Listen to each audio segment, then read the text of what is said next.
The top of the Empire State Building. Z100, New York's #1 hit music station inside of our celebrity interview lounge. Miss Barbara Corcoran, so great to see you. Nice to be here. Oh, we're so happy to see you. You said you had a party last night. I had a party last night. I stayed awake 2 hours and went to bed. They were still there for 6 more hours. And they had a great time. That's what I heard this morning. At your own place? My own home, yeah. I provided the food and too much alcohol, I'm afraid. And then you go to your room, you lock the door, you put your earplugs in? No, I just went downstairs, closed the door, and went to sleep. It was easy. I was tired. Do you do that often or no? No, it was the first time. I swore to everybody, I'm not drinking tonight. I'm too tired. But I don't remember if I drank. I must have, because I woke up naked in my bed this morning. I'm never naked. Was there someone with you? No. My husband was in the next room. Oh, But that's why I suspect that I was doing some drinking. Oh my goodness. Well, I'm happy that you survived. Okay. Thank you so much for being here today. We have a lot of people that come into Z100, and when I was just bragging that you were coming in, everybody wanted to come and be in here, and my parents were like, Should have sold a seat. Right, exactly. But you already know that. Thank you so much Thank you. for coming. And we've been seeing you for so many years, just lighting up television with your bright outfits. Your fashion is always A1. Thank you so much. I work so hard at that. Do you? Yeah, I really do. Well, I have a great guy, Tommy Rivero, who dresses me, and he works very, very hard at it. Good. But most importantly, you're just always so joyous and you're always so positive and funny. Jules here even said, you never know what's going to come out of Barbara's mouth. I hope I don't surprise you then. But after all these years of doing Shark Tank, what's keeping you motivated to keep on investing and looking for different prospects and giving advice to people that are trying to get If you in met my business? entrepreneurs, you'd understand why I stay with it. They're great people, all with a dream, all who didn't have all that much hope, all who revamped their whole life because of Shark Tank. No, I get to work with people every day of the week, which is wonderful because the most exciting part of any business is the early years, and I get to live them over and over and over like Groundhog Day. Oh, man. Okay, so it's just seeing the exciting. development, huh? It's exciting. And keeping up with it. Yeah. And something interesting that you said when you were hanging out with Elvis Duran and the Z100 Morning Show last year. Yes. You said, Mark Cuban, he keeps talking about leaving and leaving and leaving. He's never going to leave. Well, he left. I know, right? So how does that affect you guys in the squad, and how do you feel about him leaving? Well, you know, we shot this season knowing it was Mark's last season from the get-go. Okay. And we all performed better because we want to impress Mark with how smart we were. I'm sure everybody brought their best of themselves to the stage. And when Mark left, we all felt sad. It was like leaving our older brother, you know? Yeah, Like, yeah. where you going, Mark? Where you going? Well, what he's doing, he's on the political bandwagon, right? You see him everywhere. He's not talking about Shark Tank. He's making a difference in America. Wow. So you're so proud of him and seeing for his sure. He's become my hero yet once again. Oh, man. That's so great to hear. And I know that you've been working with them forever, and so you guys became a family. We are. And yeah. now when you have new people coming in, you had Daniel join Shark Tank. How was that dynamic when you add or have guests in It and changes out? the whole set, you know. Everybody has their own secret sauces they bring. Daniel is one of these people that says, oh, I love you, I love you, I love you, I love the person, but he's a shark. You know, he acts very, very lovely, kind, like a kind bar that he created, but he's really a shark. So Daniel really brings the show to a new level, but we're still going to miss Shark. Yeah, Mark is what I meant to say. Yeah, Of course. Miss Mark. Mark the Shark. Yeah. Yeah, Mark the Shark. Barbara, you also mentioned that looking back, you wish you hadn't sold the Corcoran group. How has that decision that you made affected what you continue to learn about and do after that? Well, I think what I learned from that lesson is when I sold the Corcoran group, it's not that I regretted selling it long term. The year I sold it, I thought, what kind of mistake did I make? I thought I had sold my golden goose and I couldn't lay any more golden eggs, but I forgot for a moment for that first year that I'm the golden goose and I'll lay a lot more eggs and I can make a lot more money, and I continue to make it. But at the time, I missed my team so much. It was hard to have a team of 1,000 people you had hired, you had trained, you had a relationship with. They loved you, you loved them, and then you leave one day so abruptly. It was very, very tough on me for about a year. Oh, wow. But then once the year passed, I was happy everything was, and I got new opportunity. And so that means that what was really important to you was the people that you cultivated around you. How do you now differentiate people and their motives with working with you? Because I know everybody wants to work with you, everyone wants to be around you, but the most important thing is keeping your squad. So Yes. how do you vet people that you For me, I look at the individual. I think to myself, what are they capable of? I know what you're doing now because they can tell me what they're doing now, what they like, what they don't like. But I look at them and I just focus for a minute on this individual in front of me. What could I make them? And I picture them. I picture everything they could do for me, and then I hire the winners. And I throw as much out of them until they squeak. Because I want to see how expandable they are, how big they can become. And people are much more capable than you ever think they are. They're more capable than they think they are. And so I'm able to build very strong teams very easily because it's my nature to really push people as far as I can. wow, you see throw as much at them until they squeak. That's great. And then when they squeak, you throw more at them and tell them to squeak again. Wow. I love also hearing your story about how you started with $1,000 and just grew a business from that. When you're looking from that moment to where you are now, what do you think was the biggest risk that you took, but it totally paid off? I guess there were a few along the way, of course, in building any business. But for me, the hardest part was when my boyfriend left me to marry my secretary. And he was my business partner. And I thought, how will I ever survive without him? He was 10 years older than me. He knew business. I didn't know business. And I thought that everything I had accomplished in the 7 years I was his partner was due to him, not to myself. So when that blow came, I really didn't know how to get back up again. But I did get back up again. And thank God for that, because that was the day I started the Corcoran Group. I divided the company in half and I started my own group. And if I hadn't then, I'm not sure I would have ever gotten out to do it. You know, funny how bad things often, in looking back at life, wind up being your best opportunities. Wow. And you touching on that in your relationship, so many women and men that deal with choosing careers over families or So hard. yeah. What is your take on that? Because we do have options now, but it's still hard for women that are in that pickle.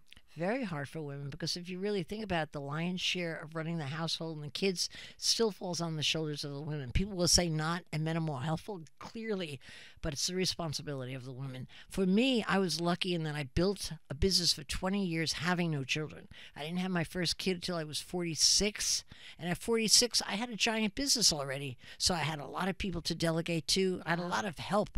So it was easy to run the business, frankly, at that point. But if I had started having a family 10 years earlier, I could have never built the Corcoran Group. No way, no how could I have had the single-minded focus that you need to build a big business. It takes a lot of energy, and you have to put all your energy in that one place. It's just very difficult if you have children. I can't imagine who could do it. I have high energy. I really work hard. I really know how to focus. I couldn't have done it. Wow. So you're saying that the reason that you put yourself and your business first was why you were actually down the line when you did decide to have a family. And fortunately, I wasn't so old I couldn't have children. I got both. Wow. Thank Oh my God, goodness, the last yes. second. Kind of the last second. Mm-hmm. Thank you for talking on that, because I'm in that boat right now too of like, do I go closer to my family in California? Do I stay here? But my gut is just telling me that New York and this market, why is New York really important for you and when you've been building your businesses? Because I don't think I could have ever built the company I built if it wasn't in New York. New York is an incredible town and always will be. It's welcome to newcomers. It doesn't really put any value on what you were before. It doesn't put value on what your education was. It just wants to know what the hell you could do for it. And you could, as long as you could build a business in New York. You have so many new customers every day you could sell to. Imagine if it was a small town, I would have never built a big business. Absolutely. I owe it all to New York, really. Yeah, I hear that too. Something that you also opened up about is growing up with dyslexia.